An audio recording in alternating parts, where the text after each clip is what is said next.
Welcome back to another episode of 3000% Voltron Love with me, Mel, the Mako Girl. Today I would like to talk about Lance's development throughout VLD. What a topic, huh? What I'm about to say, many may disagree with.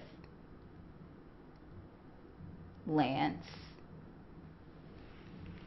received development.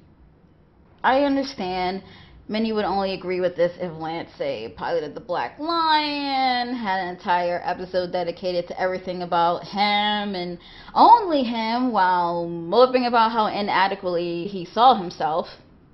However, VLD is not the Lance-tron Legendary Lance show. And you know this, so there should be no surprises or feigned offenses from my words. Lance is part of a whole. One part of the Voltron team. He's part of the main cast, but plays a supporting role. Nothing wrong with that. The way I see it, those who become the most offended by this development are likely those who may have held a fanon version of Lance closer to heart than the actual Lance. I say this from a place of concern, and not disrespect. There is a lot of focus on hyping up Lance, but, you know, the rest of the main cast had growing of their own to do to handle their problems. Keith went from being a delinquent lone wolf who later realized he was actually loved. Hunk was a ball of anxiety who became the support of the entire team. Pidge was determined to find her family and felt as if she didn't fit in school and wound up being one of the most instrumental roles on Voltron. Go Pidge! Shiro went through the worst luck of his life. His ex didn't believe in him, he died, and when he was emotionally brought back, he was still a beaten man, but achieved captain status. Captain! He wound up becoming much closer to someone who actually did believe in him and cherish him. You want to talk about a character loaded with angst, here you go. And then there's Laura. This woman has continuously lost everything. Her home, most of her race, just for them to turn against her later thanks to Honorva, her crown, and eventually her life, so to speak. There may be a way or two for her to be able to come back, but here is yet another character who is a prime example of having heavy angst. And I believe Laura takes the cake, only second to Shiro.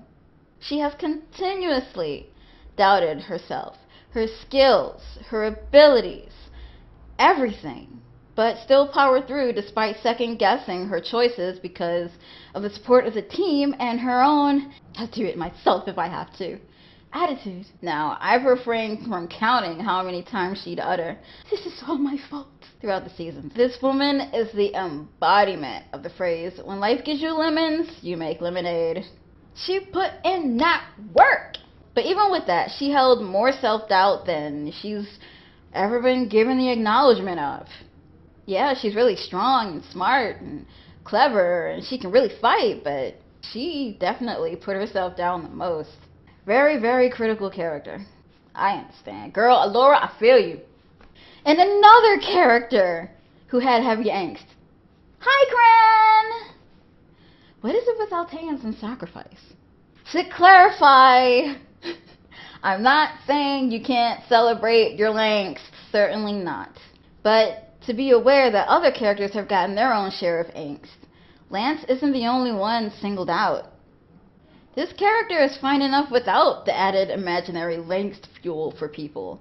So they would feel even more sorry for him by handpicking problems for him that he canonly does not have. Tragic traits from other characters, Shiro, are often pasted on the Lance for this reason. Lance has his own issues that he has gradually grown out of. He doesn't need to be given someone else's to appear as a deeper character. And if you believe he does need these things to be better, then you have just proven that this false version of him is of far greater value than his actual character. Congratulations. So, of course, when the Lance you've created doesn't get the dreamt of achievements popular opinion believes that he should, it sheds a possible truth as to why the complaint of him getting no development has been tossed around at the end of every single season. The show cannot be blamed for one's inflicted self-deceit. Just saying. Actual Lance, however, used to be an irritating loudmouth who needed attention to feel valid. As he learned Allura wasn't having it, he began to respect her as herself and as a woman. He wanted to improve upon himself, to become a better person overall. That is development.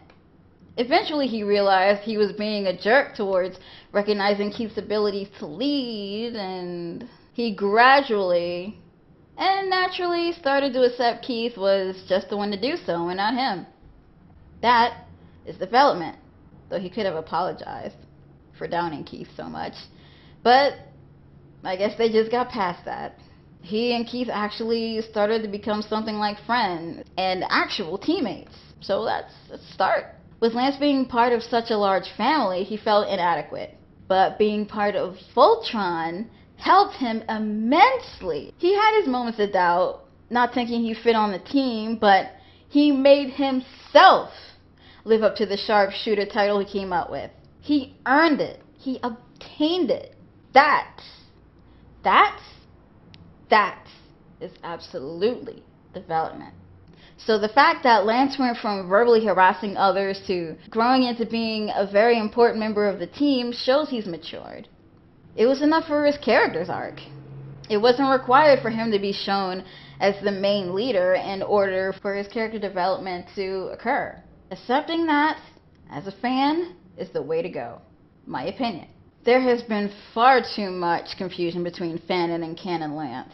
So before you accuse the show for Lance not getting any development and are still demanding to see it, remember what he was and how respectful he now is. And that said, with 3,000% Voltron love.